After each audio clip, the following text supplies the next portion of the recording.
E também pedir à espiritualidade que possa nos ajudar, né, nos estudos de hoje, que possa contribuir com o nosso amadurecimento intelectual, moral, que todos nós possamos receber o tratamento que a gente veio buscando quando a gente entrou naquela porta.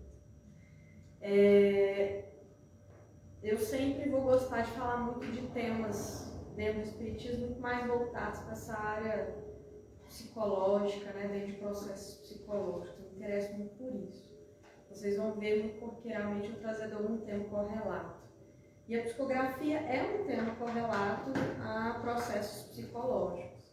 Se a gente pegar essa palavrinha psicografia, a gente divide ela em dois pedaços, né? A grafia vem de grafar, de escrever, né? Então a gente já conhece essa expressão. Grafia vem de grafar, de escrever. E psico, né? Quando a gente olha lá nos gregos, os gregos chamavam a psique de alma. Né? Tanto que eles falavam que nós precisávamos estudar a alma do ser humano. Quando a gente fala hoje estudar o comportamento, estudar cognição, estudar emoção, lá na Grécia Antiga, muitos anos atrás, a gente chamava isso de alma. Então, para a gente adaptar melhor essa linguagem à representação do espiritismo, a gente poderia descrever da seguinte forma. Então, que a psicografia é a grafia da alma, né?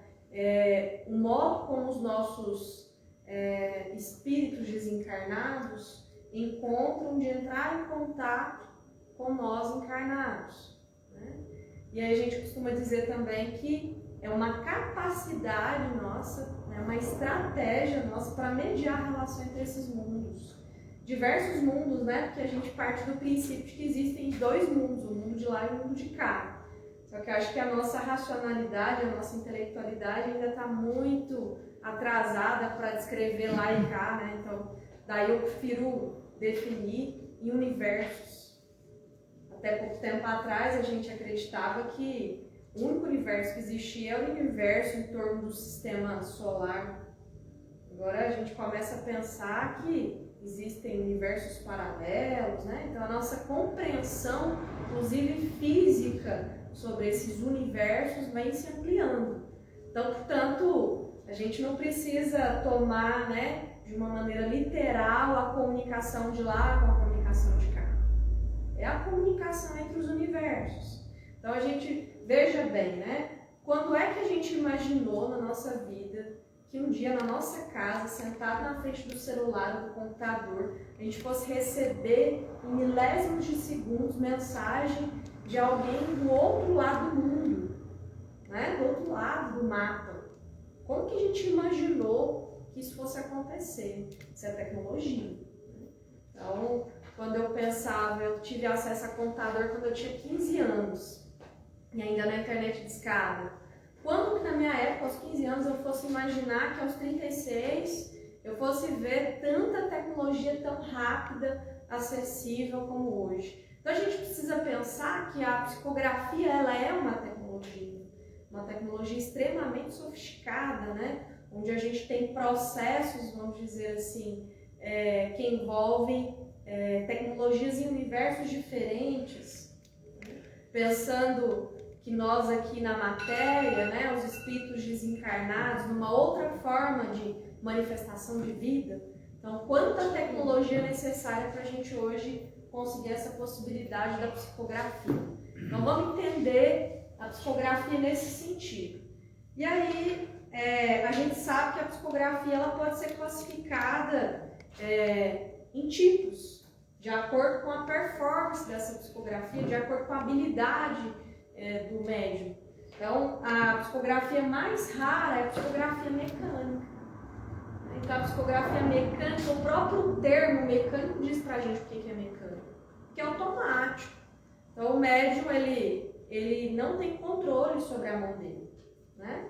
Então, ele escreve de uma maneira automática. Então, se ele olhar para lá, ele está escrevendo. Se ele fechar os olhos, ele está escrevendo. Se ele escrever com as duas mãos, ele consegue também.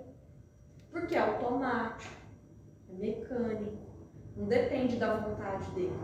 Por isso que a gente fala que é uma psicografia do tipo mecânica. Diz que é a mais rara que tem, né? Quando a gente fala do Chico, O Chico tinha essa habilidade da psicografia mecânica, né? Então, tem algumas passagens contando as várias vezes que o Chico conseguiu escrever com as duas mãos, né? Tem estudos. Quando a gente pensa que o Espiritismo está sempre preocupado, né, ou pelo menos o Espiritismo na sua gênese, até que a gente consiga sustentar, né, essa área de conhecimento humano de fato como ciência, houveram vários experimentos, vários estudos para a gente conseguir comprovar que aquele fenômeno era um fenômeno real e não um fenômeno criado, inventado.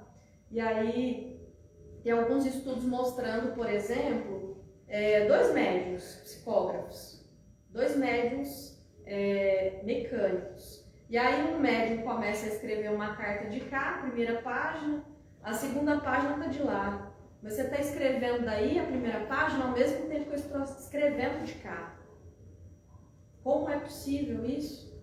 Né? Como é possível 2 pessoas diferentes estarem psicografando a mesma carta, só que em momentos diferentes? Olha a tecnologia.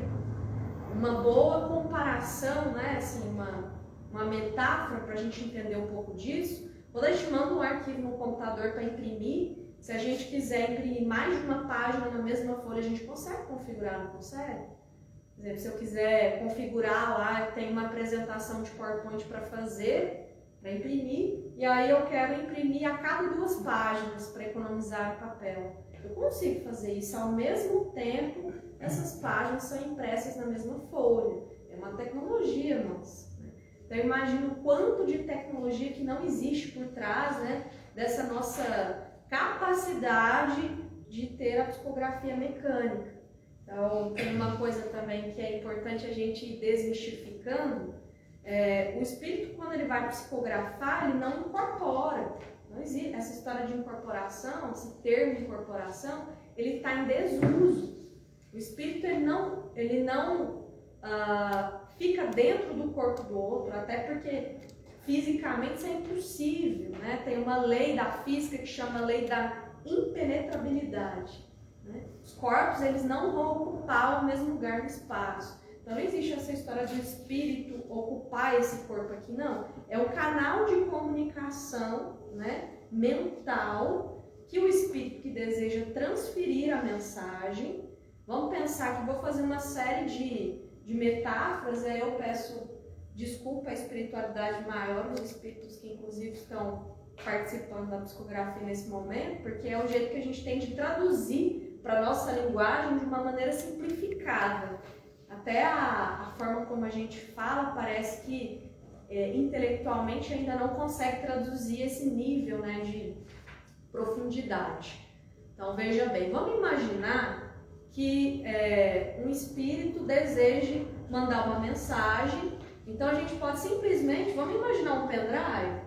O pendrive, então, é o recurso tecnológico que a gente conecta na máquina, não é?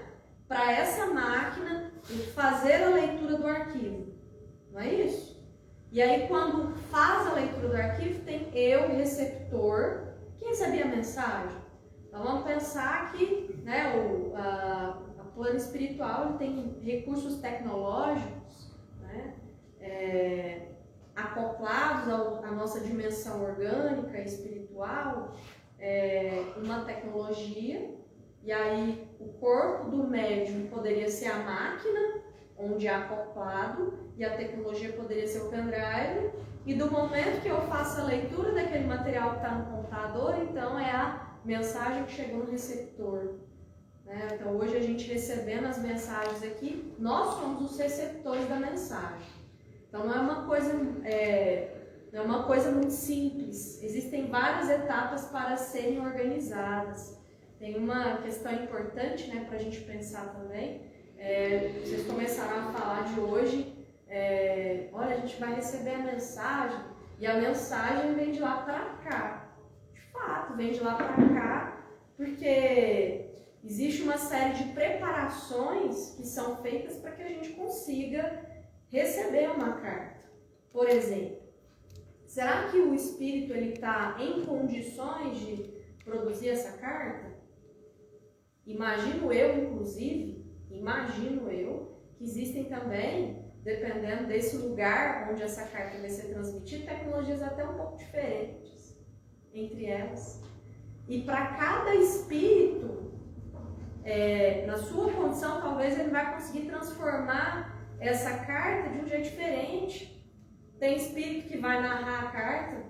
Você é o meu irmão, que está lá no plano espiritual, você já tem essa praxis, essa habilidade. Eu ainda não consigo escrever por mim mesmo, mas eu falo, você escreve por mim. Né? Então existem uma série de questões que está por trás disso. A primeira é, o espírito está pronto para enviar essa carta? Ele tem condições para isso? É o momento? Porque quando a gente perde, né, os nossos entes queridos, a gente deseja muito receber uma carta. Quem não quis, né? Quem nunca quis receber uma carta de alguém que perdeu, alguém que é muito amado, né? A gente deseja isso com todas as forças. Só que será que o nosso espírito, do nosso ente querido, está pronto? Será que eu estou pronta? Será que isso é necessário nesse momento? O que será que uma carta chegando até mim hoje vai modificar na minha vida? Será que vai fazer mudanças positivas do ponto de vista evolutivo, no sentido de me ajudar a construir possibilidade de cumprir a minha missão? Ou será que vai me desorganizar? Vai me deixar emocionalmente vulnerável? Né? Será que eu mereço também? Porque eu quero muito, mas será que está no meu merecimento? Será que moralmente eu mereço isso? Será que eu tenho me esforçado, né, para que eu consiga receber isso? Tem uma série de coisas. E aí existem várias perguntas que a gente pode viajar aqui. Todas as pessoas que receberam cartas eram pessoas que mereciam naquele momento? Não tem como falar que sim ou que não. Mas todas elas necessitavam daquela carta naquele momento. Né? A gente vai vendo algumas cartas que alguns irmãos encarnados, intenso sofrimento por ter perdido alguém, né? E aí esse alguém vai e manda uma carta: olha, fulano, eu tô aqui, eu não me esqueci de você, tá tudo bem, eu tô me cuidando, eu tô me tratando, eu visito você às vezes, nossa, eu vejo como a fulana cresceu, mande um abraço para ela, né? E aí, essas cartas, muitas vezes, elas são verdadeiros acolhimentos, verdadeiros abraços na família encarnada. Então, a gente fez um pequeno preâmbulo aqui, mas a gente estava falando da mediunidade, da psicografia mecânica. Então, a mecânica é essa automática, em que o espírito, o médium, ele não tem consciência do que está sendo escrito, e a mão dele trabalha mecanicamente. E aí, depois da psicografia mecânica, a gente tem a intuitiva, né? A intuitiva, que é um pouco mais comum, né, é daquele médium que tem consciência da mensagem e não trabalha mecanicamente com a mão. O movimento dele é voluntário.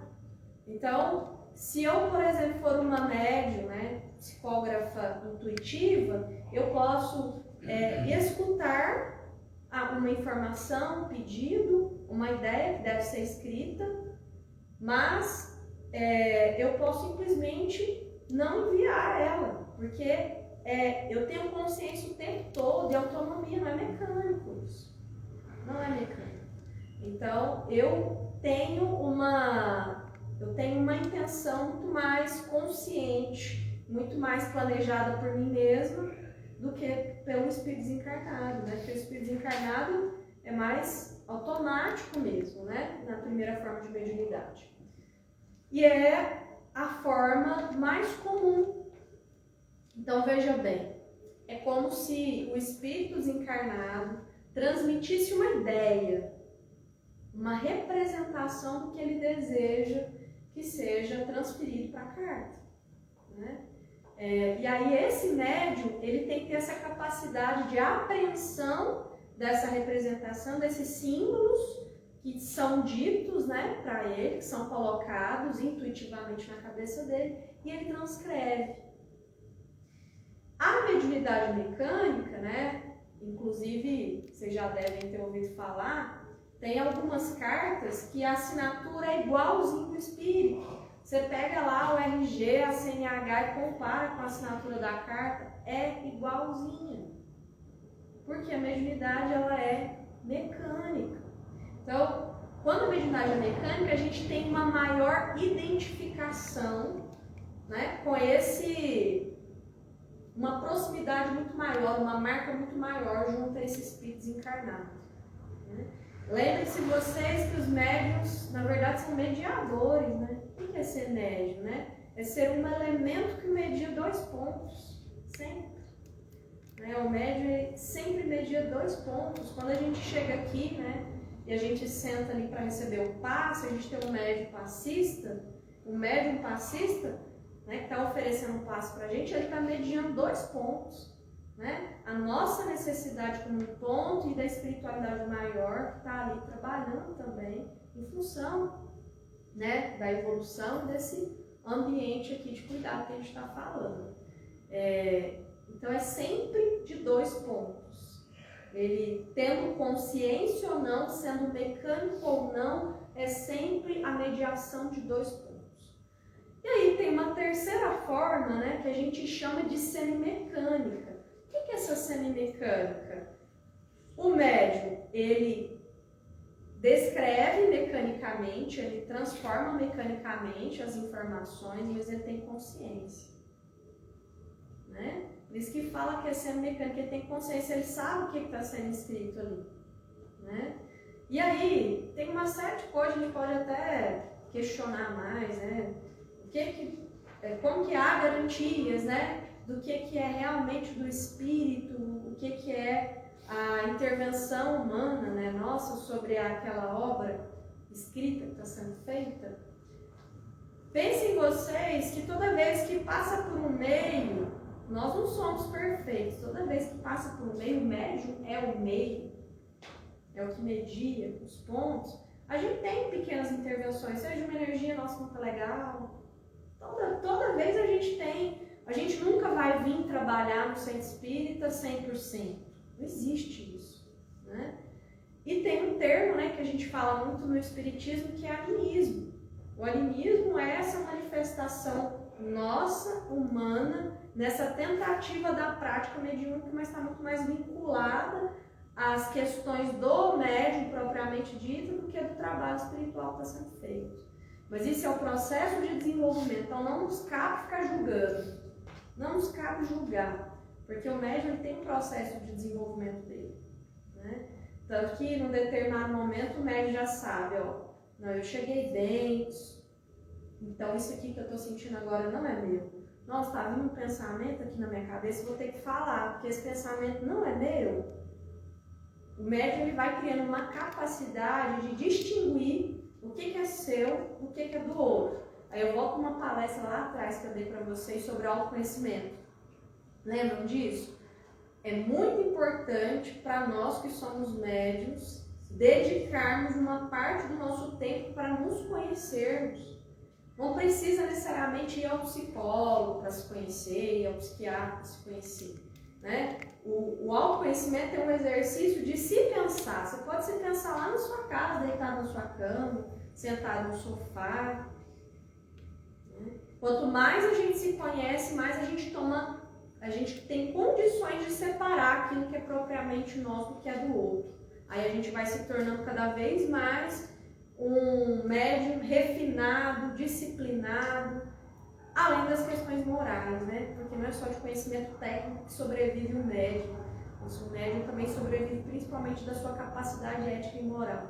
Quando ele trabalha, quando ele escreve, ele tem que pensar que ali ele está interferindo na vida de pessoas, na vida de família. Então ele precisa ter a ética suficiente para tentar transformar a mensagem da melhor forma possível, da maneira mais, vamos dizer, mais limpa possível que ele conseguir entregar. Mesmo que às vezes a gente tenha interferências, e nós temos mesmo. Certo? Bom, a gente falou dessa parte da introdução, né? A gente falou um pouco do que é psicografia, dos tipos de psicografias, mas no final das contas, o meu interesse aqui, quando eu vim hoje, era falar sobre o papel da psicografia. E aí eu vou perguntar para vocês aqui. Quando a gente fala de psicografia, geralmente vocês pensam sobre que papel a psicografia pode ter. Geralmente a gente tem um pensamento que logo é associado. Primeiro o consolo, né? O consolo, exatamente.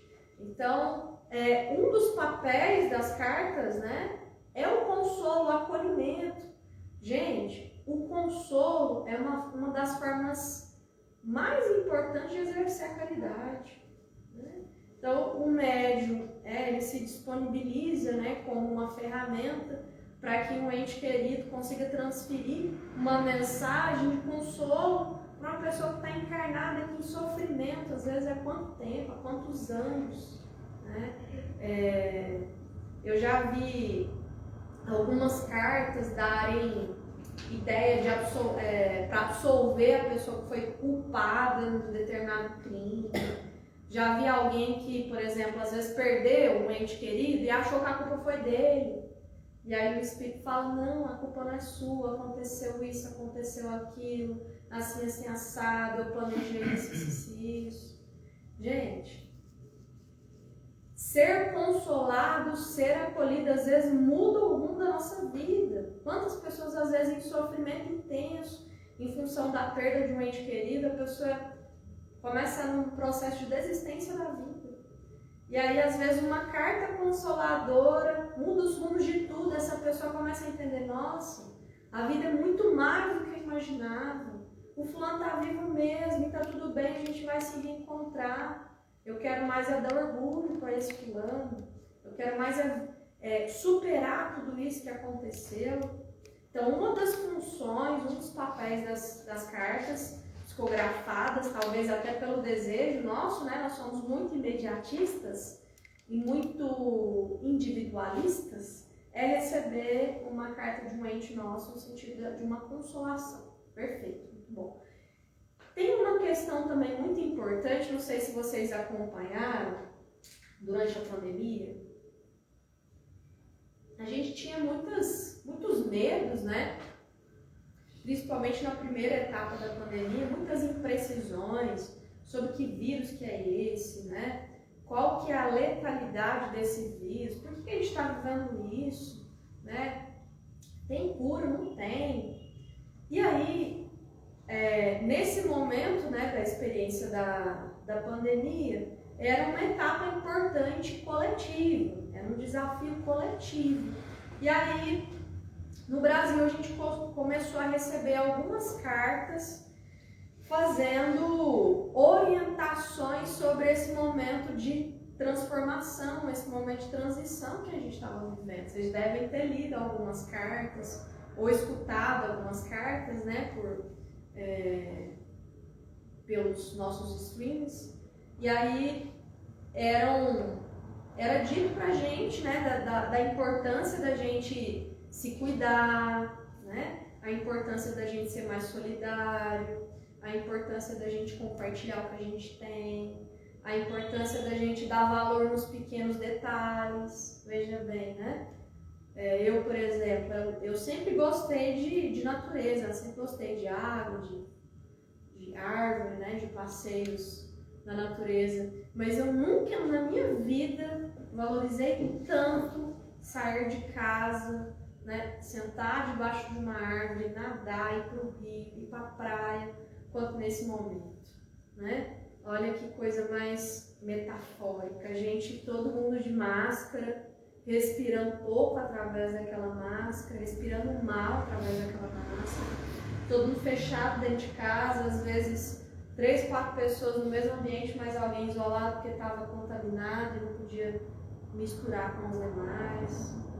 As pessoas longe das suas famílias, sem poder visitar, às vezes, né, convivendo a partir de mensagem, vídeo. Então, assim, essas mensagens, essas cartas psicografadas, elas também nos ajudam no sentido de trazer um ensinamento, trazer uma orientação, né, trazer um apoio nessa fase de transição que a gente viveu.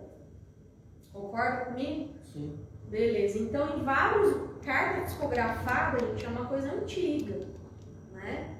O espiritismo kardecista, vamos dizer que vem estudando, né, há menos tempo. Mas esse é um fenômeno que já existe há tanto tempo. Só não era estudado cientificamente.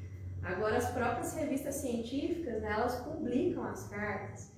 Tem uma carta que o Chico psicografou, que absolveu, aliás, não é que absolveu, nesse caso não me recordo se absolveu, mas que ela foi incluída nos documentos do réu relativo ao crime, ela foi incluída, né? Então, assim, tamanha a importância e o respeito que, vamos dizer assim, a comunidade científica tem nesse momento por essa forma de comunicação. Tem uma coisa também que é importante, que às vezes a gente desconsidera muito, que é a importância dessas cartas para o avanço tecnológico e científico. Então, por exemplo, às vezes tem muitos autores hoje de livros, de coisas muito importantes do nosso avanço científico que acham que o livro foi produzido só por ele, né? E, gente, o nosso desenvolvimento tecnológico não vem só da gente, não vem só daquilo que a gente está produzindo na atualidade. Ele também vem de outros universos, né, de outras experiências, espaço-tempo, que no momento em que entra em contato conosco, né, com o nosso perispírito tem essa capacidade de apreender esse conhecimento. Então, veja bem, muito possivelmente existem vários livros aí publicados cientificamente, com apoio, né, de processos psicografados, cujo autor nem sabe que é médium. Sabe aquele momento, vocês já devem ter vivido aquela sensação assim, de deitar com um problema para ser resolvido, uma coisa que você tem que resolver, e aí você dorme, quando você acorda, a solução simplesmente vem, né? Às vezes você sonha com aquilo, sonha com a solução daquele problema. Né? Então são as interferências que a gente tem da espiritualidade maior para a nossa solução daquele problema. Então o desenvolvimento científico também é assim. Gente, a espiritualidade trabalhou dia a dia para nos apoiar na construção das vacinas. Não foram só os nossos cientistas que trabalharam. Eles trabalharam sobre a influência de espíritos que dominam uma tecnologia muito maior, né? E assim a ciência ela vai fazendo as suas revoluções, não só por aquilo que a gente desenvolve agora, mas por essa ação coletiva. No final das contas, então, existe muito autor de livro científico que é médium e não sabe que é médium, né? Está lá escrevendo um livro, na verdade, o livro ele pode ser uma carta psicografada. Vamos dar um exemplo grande disso, né? O maior exemplo disso é o próprio Chico. Quantos livros do Chico são livros psicografados, gente? E ele, né, ele, por ser um médium tão maduro e tão, vamos dizer assim, ético, moralmente desenvolvido, que ele consegue reconhecer que aquilo ali não é a produção dele. Ele tem consciência, já que ele tem uma mediunidade mecânica, ele tem consciência do que ele escreveu aqui, né? Então, assim, quantos livros o Chico escreveu? Então, as cartas consoladoras é uma etapa, um papel importante, né? Mas também as orientações do plano espiritual para momentos importantes, né? Por exemplo, tem um livro que eu tenho lá em casa, chama O Golpe, é um livro espírita também. E esse livro O Golpe, ele fala desse momento político nosso, né, que não começou agora, que já vem sendo arquitetado aqui no plano da Terra, aqui no Brasil, já há muito tempo, e que da mesma forma que a gente tem guerra política aqui, a gente tem guerra política lá em cima. Da mesma forma que a gente tem projeto político aqui, eles têm projeto lá em cima. E para operar aqui embaixo, eles se organizam lá em cima. Para executar aqui, né? Então, olha de onde que esse livro veio. Né? Esse livro, ele não é dito como psicografado, mas o autor, para escrever, ele tem que ter passado por um processo de uma influência de um médium, de um espírito desencarnado, para ele conseguir escrever aquele livro. Né? Não é uma coisa simples de se parir. Né? Então, a gente tem a influência, a importância, né, da parte do acolhimento e também uma uma função importante é a comunicação contínua entre os mundos. Como é que a gente faz, né, para manter esses mundos conectados, se comunicando? Uma das formas é as cartas psicografadas. A gente não usa o telefone para falar com fulano que mora na cidade vizinha. A gente não usa o e-mail, a gente usa o WhatsApp.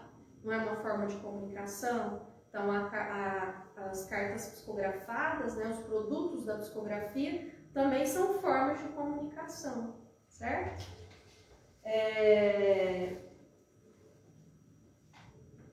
E aí tem uma questão importante, né, que as pessoas perguntam muito. Existe um tempo para que, depois do meu ente querido desencarnado, para que eu receba essa carta? Existe uma quantidade de meses, de anos? Né? Não existe um tempo para isso. Né? Como eu tinha falado, é uma série de fatores, né? São muitas variáveis das quais nós não temos capacidade de entender, se somadas, viabilizam a possibilidade da gente receber uma carta. Né? Mas há coisas que a gente pode fazer, já que a gente está falando de carta psicografada e já que todos nós, né, em algum momento a gente deseja, já desejou ou vai desejar receber uma carta psicografada, mas há formas da gente potencializar e fortalecer, aumentar a chance da gente receber isso. Primeira coisa é intuir. Né? Se eu, por exemplo, às vezes eu vou fazer uma viagem, tem gente que viaja longe, né, para tentar receber uma carta psicografada. Se eu vou em busca dessa carta psicografada, então eu vou começar a intuir sobre isso. Intuir sobre isso significa pensar nisso, desejar, nossa, eu queria tanto receber tal carta da fulano, do fulano, né? No nosso momento de desdobramento, lembra que a gente falou dos sonhos aqui, eu dei uma palestra sobre os sonhos. Os sonhos é uma boa oportunidade, né? Se o nosso perispírito ele vai poder circular com mais facilidade, então no momento de oração a gente pede o nosso anjo da guarda para que nos ajude, né, a viabilizar isso. Em perispírito, né, o nosso espírito mais livre, a gente pode circular, né, a gente pode tentar pedir para esse ente querido nosso, porque a gente esquece muita coisa depois que a gente acorda dos sonhos. Então a gente pode intuir, a gente pode orar em função disso, a gente pode tentar fazer essa transformação moral, né? A gente perde o nosso ente querido e muitas vezes a gente fica resmungando, blasfemando, né? Por que aconteceu isso? Por que logo comigo? Né? O que eu fiz para Deus? Nós fazemos isso. Então é uma transformação importante, porque se eu ficar com esse tipo de vínculo, né? Com esse espírito que eu digo que eu amo, então a chance que eu tenho de receber a carta é menor, porque a carta não vai ser boa. A carta, muito possivelmente, ela vai me desorganizar. Outra coisa, será que vai ser bom para esse espírito que está desencarnado? Porque veja bem, da mesma forma que a gente se desorganiza, o espírito desencarnado também pode se desorganizar quando mais em contato conosco. Ou vocês acham que os espíritos podem simplesmente, depois de desencarnados, qualquer dia, qualquer hora, qualquer momento, falar, eu vou ver a fulana? Não, gente, tudo tem uma questão de preparação, de organização, né, de condição. Então, da mesma forma, às vezes para esse espírito não vai ser produtivo para ele. Tem uma pessoa da minha família que falou assim pra gente uma vez: vocês não me deixam descansar, né? Quando ela fala assim, vocês não me deixam descansar, o que ela está querendo dizer com isso? Que de alguma forma a nossa relação com ela é uma relação que nesse momento é obsessora. Obsessor parece que tão perverso, né, quando a gente fala de obsessão, e não, gente. Obsessão, ela se manifesta nas coisas mais sutis da nossa relação de dependência, né, com esse outro, de não aceitação. Então, da mesma forma, será que vai ser bom para esse espírito? Esse contato, neste momento, será que tem uma função? Será que é viável? Né? Então, não tem um momento, né? Depois de quanto tempo? Por exemplo, alguns de vocês conhecem o Sr. Emanuel, né? Aqui do Centro Espírita Caminho de Luz. Ele era um médium na casa e ele desencarnou não tem muito tempo. E ele mandou carta recentemente, inclusive ele participou do congresso espírita que a gente teve na casa, ele foi assistir um congresso. Aí ele mandou uma carta falando, né, que estava muito feliz com o crescimento da casa e tudo, mas que ele queria puxar a orelha da gente e tal. Então assim, ele desencarnou ontem, ele já está mandando carta. Mas e todos os outros, né? Que foram antes dele? Então não tem um tempo. São muitas questões para a gente avaliar. Mas acho que é justo que a gente intencione sim nesse desejo de receber as cartas, né? Mas a gente precisa saber rezar. Tem uma coisa que a gente faz é que a gente acha que rezar é de qualquer jeito. Por exemplo, às vezes a gente pede: Deus, misericórdia, me ajude a resolver tal coisa. Deus, misericórdia, que tal coisa não aconteça. Então, essa reza está errada, né? É como se a gente estivesse pedindo para Deus nos poupar dos nossos desafios que foram nós mesmos que nos colocamos. Os desafios, né, são planos encarnatórios.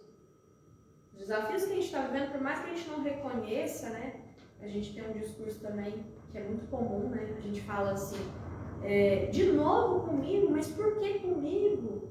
Parece que eu não descanso, é sempre comigo, eu estou sempre vivendo um problema. Gente, mas a gente veio encarnar aqui, não foi a passeio não, né? Isso aqui não é um playground para a gente se divertir e depois dar tchau. Tem determinadas experiências que a gente planejou e a gente vai viver essas experiências. Então, saber fazer a oração é muito importante. Então, talvez a gente pudesse fazer um exercício de tentar rezar diferente, né? Deus, me dê sabedoria, consciência e resignação para enfrentar o que eu preciso enfrentar. E se for para acontecer, que aconteça, mas que eu seja capaz de enfrentar, que eu seja capaz de pensar na solução disso. Senhor, me dê força para enfrentar isso.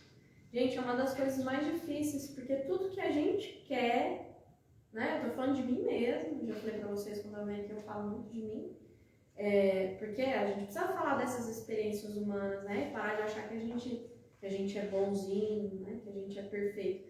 E aí a gente fica nesse engodo. Então, a gente pode sim intencionar receber essas cartas, mas que a gente saiba fazer uma oração com mais compaixão com a gente, com mais compaixão com os outros. E é isso. Vocês querem compartilhar alguma dúvida, alguma experiência referente a cartas psicografadas? Tem alguém aqui que já recebeu alguma? Recebeu? Quer falar? Posso falar. Vamos lá. Dia que a gente foi conhecer Palmelo, eu nem sabia como que era lá, o que era direito, né? E aí tinha um raio-x lá no primeiro dia que a gente foi, e aí algumas pessoas que estavam no nosso grupo teve que fazer cirurgia, né? O Bruno foi uma delas, né? E aí ele ficou de molho lá uns dias, né? Em recuperação. E aí eu pude, né, ter o privilégio, porque assim, foi maravilhoso, né? Poder participar da psicografia. E aí eu pedi uma carta da minha avó. E aí ela trouxe, eu recebi a carta e assim, ó, foi maravilhoso, muito emocionante. E eu nem esperava por isso, né? Eu não sabia que eu ia poder participar desse momento lá. E aí quando eu mostrei para minha mãe, as minhas tias, elas disseram que a assinatura era exatamente a da minha avó. Então, provavelmente de um médium mecânico mesmo. E assim, foi uma bênção. Um presente. Hoje eu tive um Uberaba aí, fui na casa do Chico, 15ª vez. E aí eu tenho uma sala lá agora que é as cartas do Chico. Né? São várias cartas sinalizadas nos vários livros que ele tem. E aí eu fui ler alguns, peguei aleatoriamente lá umas 2 ou 3, fui ler e percebi que a caligrafia era diferente. E eu sempre estive lá, sempre olhei, nunca prestei atenção nisso. E como eu também sempre falo da psicografia mecânica, sendo mecânica inspirada, a pessoa quando ela faz a psicografia mecânica, ela pode passar pelo exame psicográfico que vai se provar. E com o Chico foram várias cartas deles passaram por isso e se provou que não só a assinatura, mas a caligrafia era da pessoa. E prova isso hoje para mim ficou provado, mais ainda, né? Porque várias cartas eram entendível, mas você via as letras um pouco mais redondas, um pouco mais espaçadas e tal. E eram cartas autênticas, são cartas autênticas. A assinatura também com uma caligrafia diferente. A fonte era a mesma, só que de forma mecânica era a letra do próprio cara que escrevia. Isso me chamou muita atenção, porque eu já tinha ido lá várias vezes, eu tinha visto e não tinha prestado atenção nisso. E várias mensagens estão nos vários livros do Chico. E essas várias mensagens sempre são as mesmas fotografias, sempre a mesma caligrafia. Poucas pessoas vão observar isso, mas quando a gente conhece a psicografia mecânica, a semimecânica inspirada, a gente vai perceber essa diferença. Porque na semimecânica, o médico, essa parte que você falou da incorporação, que isso é balela, né? O espírito ele vai processar. Né? Na inspirada, que hoje é a mais comum, o médico sabe que está escrevendo e ele vai dar o toque pessoal dele. Não é que ele vai ele pode até tentar desconfigurar a mensagem, vai colocar o linguajar dele. E uma coisa que é importante ser dita é que o médico ele tem que estudar, ele tem que desenvolver moralmente, intelectualmente, porque senão ele vai, ou seja, ele transfere o pensamento, mas ele usa o arcabouço de conhecimento que o médico tem para ele ir traduzindo dentro daquilo que ele está transmitindo. Se o médico é raso, ele só fica no feijão com açúcar ou no feijão com arroz, ele vai ter mais dificuldade de trazer uma carta que traga mais sentido. Né? Então, quanto maior for a amplitude de conhecimento do médium, melhor será uma carta que seja inspirada, seja mecânica, ou a mecânica já vem como uma linguagem, porque às vezes as pessoas falam, mas ele não me chamava assim, não tinha essa linguagem, fica a dúvida no ar. É porque ele não sabe que tem esses 3 tipos de psicografia. Ele quer que o cara coloque assim, naquela caixa, abre, tem um lenço rosa, no lenço rosa abre, vai ter uma balinha escrito seu nome, dizendo, é eu que estou escrevendo. Isso. É exatamente essa receita de bula que eles querem, né? A resposta. Aí, quando não vem dessa forma, a pessoa deixa de acreditar em algo real. Muitas vezes a gente usa, né, esse discurso cientificista para tentar, às vezes, até questionar a validade da fé. E aí, nessa variedade grande que a gente tem de tipos de cartas, né, e formas de manifestação dessa mediunidade, algumas pessoas vão questionando mesmo a qualidade, a capacidade do meio. Mas alguém quer comentar alguma coisa de alguma carta que recebeu, alguma dúvida? Não? Eu quero fazer só mais um comentário. Pode fazer. Eu achei bem interessante, foi isso aqui, ó. Pietro Baldi, um escritor, né? Em 17 de agosto de 1951, ele esteve lá no Chile, Pedro Leopoldo, ele escreveu assim: os vários grupos humanos poderão sustentar o que quiserem, segundo os seus interesses. Mas a reencarnação é uma verdade biológica positiva que hoje pertence já à ciência. É fato objetivo independente das afirmações de qualquer escola ou religião, assim como a psicografia. Você disse, é uma verdade, né? Você disse orgânica. Né? Usando as nossas capacidades orgânicas também. Somado, né, a tanta evolução tecnológica do plano espiritual, a nossa capacidade orgânica, a nossa capacidade moral também, né, é necessário para o médico conseguir se desenvolver. Vamos encerrar então agora? A gente encerra com uma oração, como é que faz? Você encerra? Ô, Júlio. Quer você, ela? Por favor, fique à vontade. Licença. Fique à vontade. Então vamos agradecer a Deus, né, esse momento que nós compartilhamos, esse momento de estudo. Pedimos a espiritualidade maior que possa continuar guiando os nossos trabalhos. Pedir que os nossos anjos protetores nos intuam, que nos orientem sobre as nossas necessidades, que nós tenhamos força e sabedoria para enfrentar as nossas dificuldades. Que assim seja. Pai nosso que estais nos céus, santificado seja o vosso nome. Venha a nós o vosso reino. Seja feita a vossa vontade, assim na terra como nos céus. O pão nosso de cada dia nos dai hoje. Perdoai as nossas ofensas, assim como nós perdoamos a quem nos tem ofendido. E não nos deixeis cair em tentação, mas livrai-nos da prática de todo e qualquer mal. Que assim seja.